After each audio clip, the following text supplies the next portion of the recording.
equality. Does equality really exist? We are born unequal, physically, mentally, economically, and environmentally.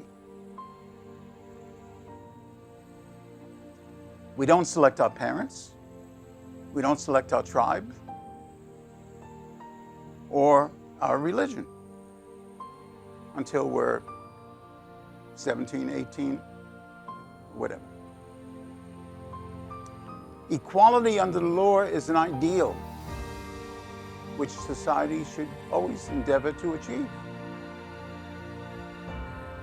Thank God we are not the same. Otherwise, it would be a very boring world, wouldn't it?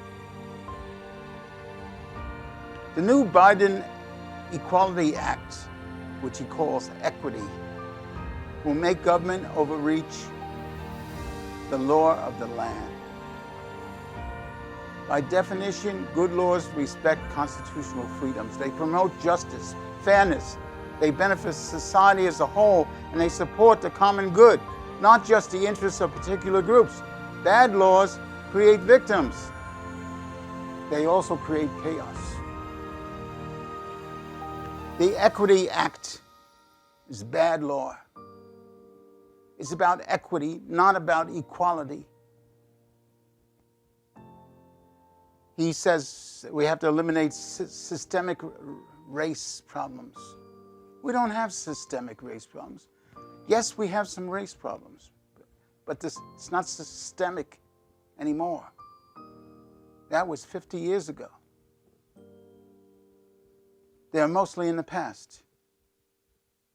This Equity Act could force churches to abandon their faith-based hiring standards and religious schools to abandon their faith-based admission standards, and women to share private bathrooms with men,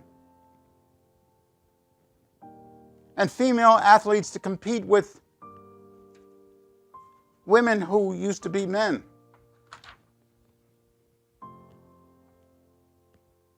And millions of Christians, Muslims, and Jews to violate their religious views on marriage and sexual morality or face punishment. This is unacceptable. Fathers are also under attack these days because some families insist on total equality. They say father is an overbearing figure who abuses his power. Some young adults have determined that, right? However, equality is really an ideal that we should aim at, but does not actually exist in the world. We are all born unequal. As I said, we don't choose our parents. We have different talents.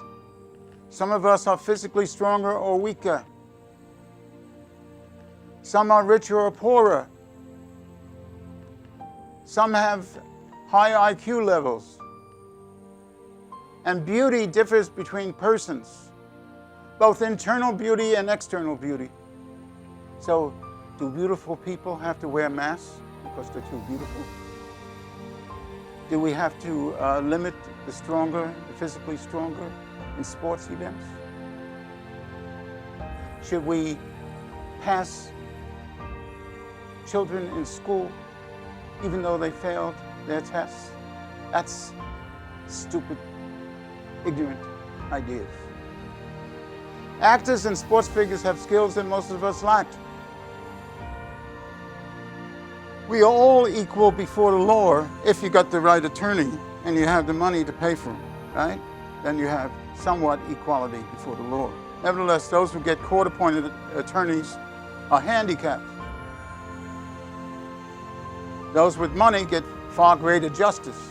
I've seen this in action. Those who defend the father as the head of the family have no cause to fear this and every reason to embrace it. When stripped of its non-Christian forms and distortions, patriarchy becomes a refreshing notion. The image of the patriarch invokes sentiments of veneration and respect.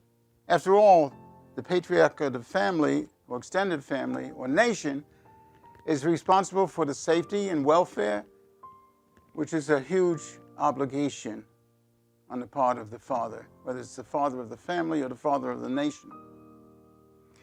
The reason why some feminists attack fatherhood so fiercely is that it represents a threat to them.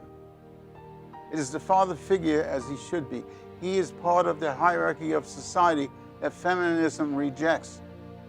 He normally brings order to the family, to the clan, to the city, to the state, and to the country. Now, the traditional family, the key to understanding patriarchy lies in the forgotten idea of traditional family. So what is a traditional family? The church has long taught that family is not a single social unit existing in the present without any connection to the past and the future. Rather, the family should be rich and continuous whole that encompasses all those who have come before and will come after. Each family is a vast network of relationships. This is part of the social fabric. There should be someone in authority that maintains its unity.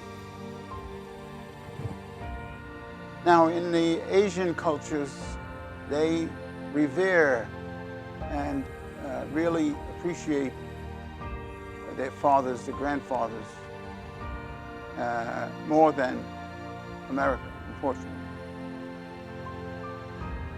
The influence of the patriarch or matriarch extends beyond his or her immediate household. It might include branches of the family, including grandparents, or even an entire clan. The patriarch and matriarch should not exercise arbitrary or tyrannical authority. Indeed, he or she should exert a unifying leadership over the whole that is more by influence than by command. He or she guides with great care and sensitivity. Sensitivity to the interrelationships between individuals who alike are in so many ways, they're also very different. This brings me to a key point. You know, years ago during the Vietnam War, there was a Lieutenant Calley who ordered his troops to go into this village and annihilate all men, women, and children. He commanded them. Some troops questioned it, but they didn't have the guts to stand up to him. So they went in and they followed his command, wiped out dozens of innocent men, women, and children. Now, he was court-martialed, and I think he's still in prison. The point is, that's group evil. Each of those soldiers had a right to disobey a logical, immoral command. And we have a right to disobey a president who gives us an edict or a command that is immoral and inappropriate. Now, you have to be careful with that. You've got to be willing to stand up and take the consequences. Okay, so the patriarch is the true leader of the family. He has a special gift to discern and coordinate the general direction of those under him. He unifies and brings out the best in others. Such leaders are sadly missing in much of today's society, especially in minority groups such as the black family. 75% of all black families lack a father image because of the government subsidies. Children and young adults go their own way. There's a lack of authority to unify these families and direct their social and moral progress. And the mother's too busy struggling to feed them to attend to these needs. A major reason for this problem is the $22 trillion federal investment failure that began in the mid-60s, known as the War on Poverty, which caused minorities to be dependent on and locked into government welfare, so that today they rarely are able to rise above the poverty line. Finally, there can only be one captain of a ship, especially when sailing through a storm that we're going through today. That is, if you hope to arrive at your destination safely. My next talk will be on morality and abortion.